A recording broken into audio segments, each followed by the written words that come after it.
Selamat malam Pak Vincent. Di sini saya Riko Dimas ingin mempresentasikan tentang teori X dan Y. Pak, kalau laptop saya tidak bisa buat bandicam, jadinya saya pakai HP Pak. Maaf sebelumnya. Untuk teori X, work leading, need to control, efficient responsibility, work security. Untuk teori Y-nya, work is natural, capable of self direction, seek responsibility, can make good diligence. Untuk teori X dan Y adalah teori motivasi manusia, dan manajemen teori ini diciptakan dan dikembangkan oleh Douglas McGregor di Mid Sloan School of Management pada tahun 1960-an. Teori ini menjelaskan kontras dual model motivasi tenaga kerja yang diterapkan oleh manajer dalam manajemen sumber daya manusia, perilaku organisasi, komunikasi organisasi, dan pengembangan organisasi. Teori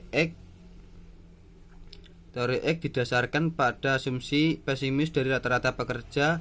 Gaya manajemen ini mengandalkan bahwa karyawan rata-rata memiliki sedikit atau tidak punya ambisi, menghindarkan diri dari pekerjaan atau tanggung jawab, dan berorientasi pada tujuan individu.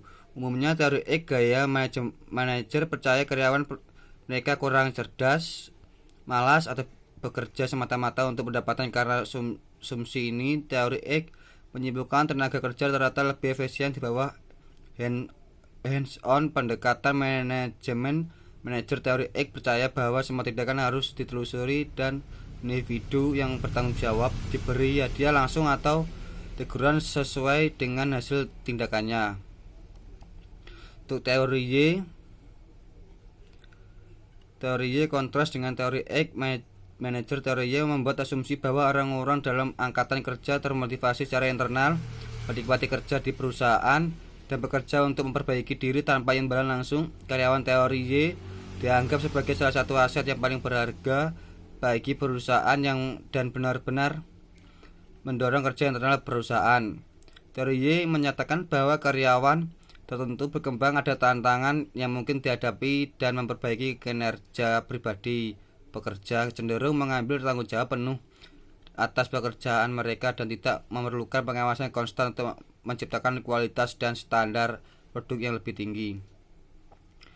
Memilih gaya manajemen. Menurut McGregor, teori X dan Y bukan ujung kontinum yang sama, melainkan dua kontinum yang berbeda dalam diri mereka. Dalam rangka untuk mencapai produksi yang paling efisien, kombinasi dari kedua teori mungkin tepat. Pendekatan berasal dari penelitian Fred Friedler atas berbagai gaya kepemimpinan yang dikenal sebagai teori kontingensi. Teori ini didasarkan PA3 dimensi, yaitu hubungan pemimpin anggota, tingkat struktur tugas, dan kekuasaan posisi pemimpin. Berikut referensinya Pak. Sekian dari video saya. Kelompok saya Riko Dimas dan Ramadhani Norois. Jika ada tutur kata yang salah, saya mohon maaf Pak.